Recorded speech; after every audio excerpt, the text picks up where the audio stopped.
Le visage fermé, Blaise Hassani attend des clients qui ne viendront pas. Son échoppe est fermée depuis 4 jours. On est touché parce qu'on ne gagne plus d'argent et on est toujours en train de dépenser. Ce qui fait que même le capital, l'argent qu'on avait, commence à diminuer. C'est pourquoi on est en colère.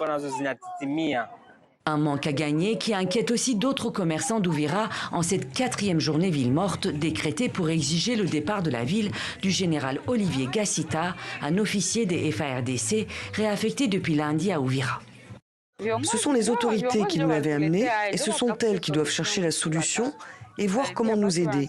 Parce que ce qui compte, c'est la voix du peuple et c'est nous qui sommes affectés. On ne veut pas de cet homme. Qu'il nous amène quelqu'un d'autre pour voir si on va reprendre les activités. L'homme dont il parle, le voici. Le général Olivier Gassita est chargé par Kinshasa de superviser les services de renseignement dans la région. Mais pour les Wazalendo, il n'est pas irréprochable. Il l'accuse notamment d'avoir joué un rôle dans la prise de la ville de Bukavu par le M23 en février dernier. Une perte stratégique qui alimente depuis les tensions entre l'armée congolaise et ses supplétifs, avec des affrontements meurtriers. Vendredi, une réunion a été organisée à la mairie d'Ouvira en présence des représentants de la société civile, des Wazalendo et des FARDC pour tenter de désamorcer la crise sans succès.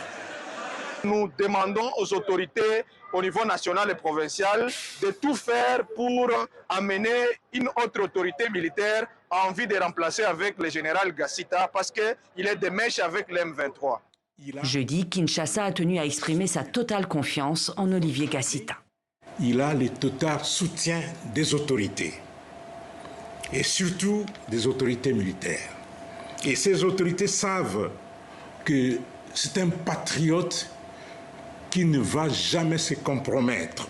Les forces armées de la République démocratique du Congo déclarent également leur soutien total aux patriotes Wazalendo et leur demande de ne pas céder à la manipulation orchestrée par l'ennemi. Une délégation gouvernementale était attendue vendredi à Ouvira, mais au final, elle n'est pas arrivée.